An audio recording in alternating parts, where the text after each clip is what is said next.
Assalamualaikum warahmatullahi wabarakatuh. Let me introduce myself. My name is Salibintari Indra Putri, study number 22, 41, 10, and 83.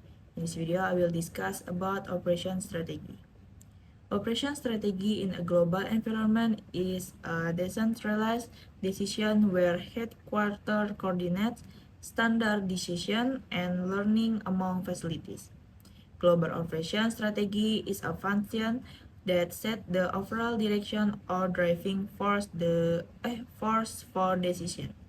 The importance of operation strategy in a global environment is due the increasing economic integration and entanglement between countries in the world in the form of globalization. Operation strategy in the global environment has three main options, namely international strategy, multi-domestic strategy, global strategy, and transnational strategy. Global operation strategy can be used at any time according to the situation and needs of the company, such as conditions within the company, the market, and the external environment. Faktor-faktor eksternal yang mempengaruhi operasi global dapat dikelompokkan dalam 4 kategori, yaitu politik dan hukum, ekonomi, sosial dan budaya, dan teknologi. Yang pertama itu politik dan hukum. Kebijakan perdagangan. Pemerintah menetapkan kebijakan perdagangan yang dapat mendorong atau menghambat perdagangan global. Contohnya adalah tarif, kuota impor, dan subsidi ekspor. Kedua, stabilitas politik. Lingkungan yang stabil secara politik diperlukan untuk mendorong perdagangan internasional. Ketidakstabilan politik seperti keserusuhan sipil atau perubahan rezim yang berkuasa dapat menghalangi perdagangan dan menghambat investasi internasional. Yang ketiga, hubungan internasional. Pola perdagangan secara signifikan dipengaruhi oleh hubungan diplomatik antar negara. Hubungan yang tegang dapat mengakibatkan sengketa perdagangan dan sanksi, sementara hubungan yang baik dapat memfasilitasi negosiasi kesepakatan perdagangan yang menguntungkan. Yang kedua itu ekonomi. Faktor eksternalnya yaitu nilai tukar. Perubahan nilai tukar dapat mempengaruhi biaya impor dan ekspor produk dan layanan. Mata uang lokal yang lemah dapat memiliki dampak sebaliknya, meningkatkan biaya ekspor sambil menurunkan biaya impor. Yang kedua itu pertumbuhan ekonomi.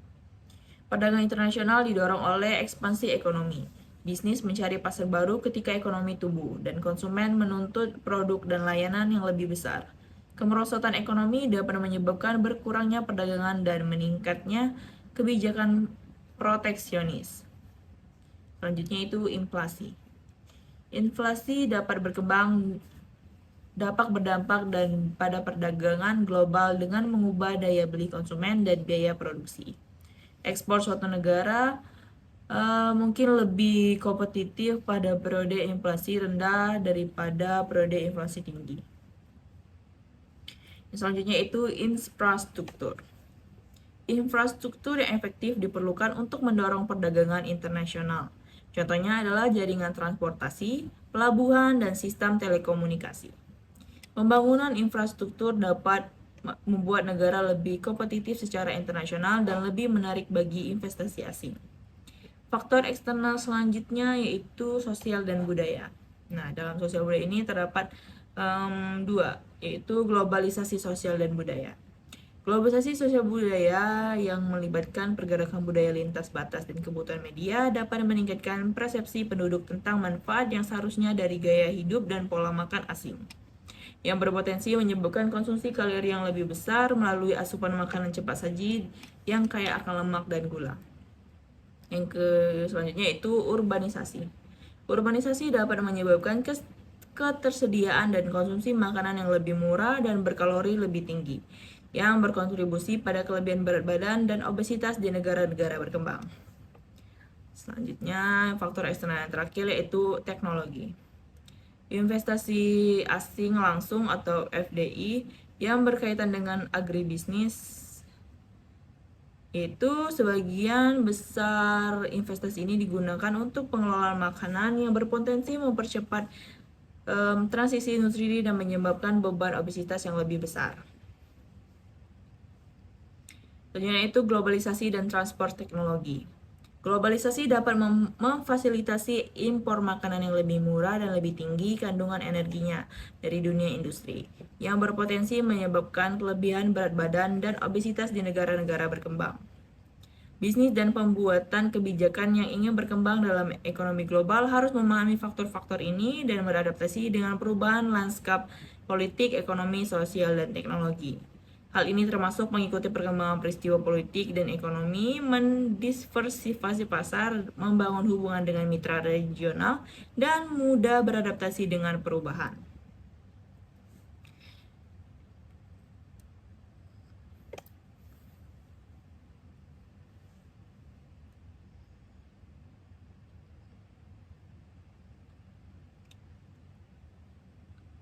Strategi operasi dalam konteks global melibatkan penyesuaian terhadap perbedaan lingkungan, adaptasi terhadap kebijakan dan regulasi lokal, respon terhadap perubahan ekonomi global, dan akulturasi terhadap norma-norma budaya.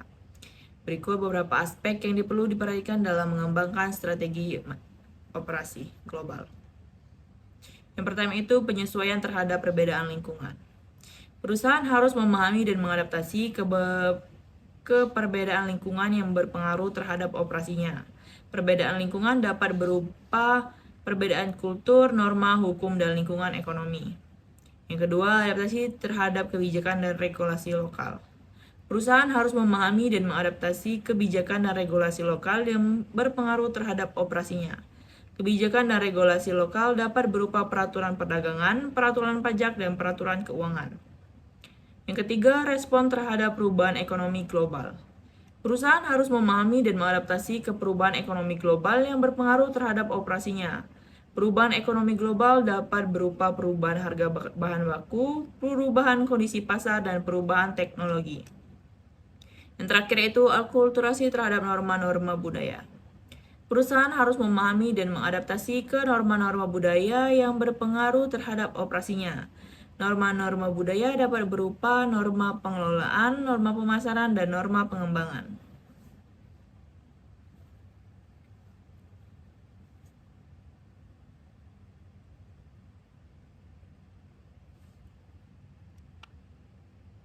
Penyesuaian terhadap preferensi lokal adalah proses mengubah produk atau layanan sesuai dengan kebutuhan lokal. Ini dapat meliputi perubahan dalam bentuk, ukuran, warna, atau bahan yang digunakan. Perusahaan harus mengadaptasi ke preferensi lokal untuk memenuhi kebutuhan pasar lokal dan mengingatkan kepada pengguna standarisasi atau diferensiasi. Standarisasi dan diferensiasi memiliki manfaat dalam manajemen operasi global. Perusahaan harus memahami kelebihan dan kekurangan dari standarisasi dan diferensiasi serta memahami bagaimana mengadaptasi ke perbedaan lingkungan, kebijakan regulasi lokal, perubahan ekonomi global, dan norma-norma budaya. The use of technology in company operation include digitization of operation process, big data analysis for decision making, and implementation of artificial intelligence in operation process.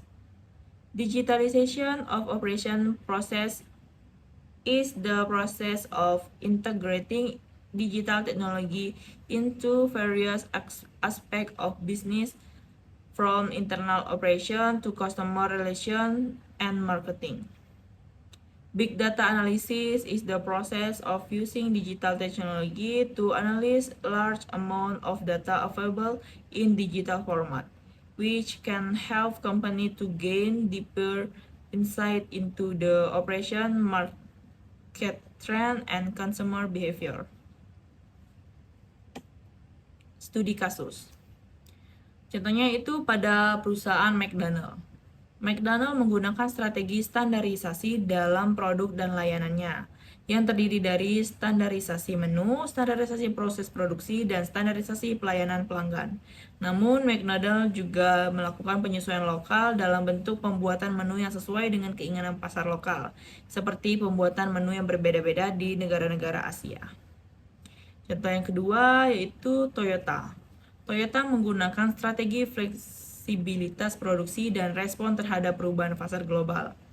Toyota memiliki sistem produksi yang fleksibel dan rantai pasok yang responsif, yang memungkinkan perusahaan untuk mengadaptasi ke perubahan yang terus berlangsung dalam pasar global. Oke, sekian penjelasan dari saya mengenai strategi operasi. Saya akhiri, wassalamualaikum warahmatullahi wabarakatuh.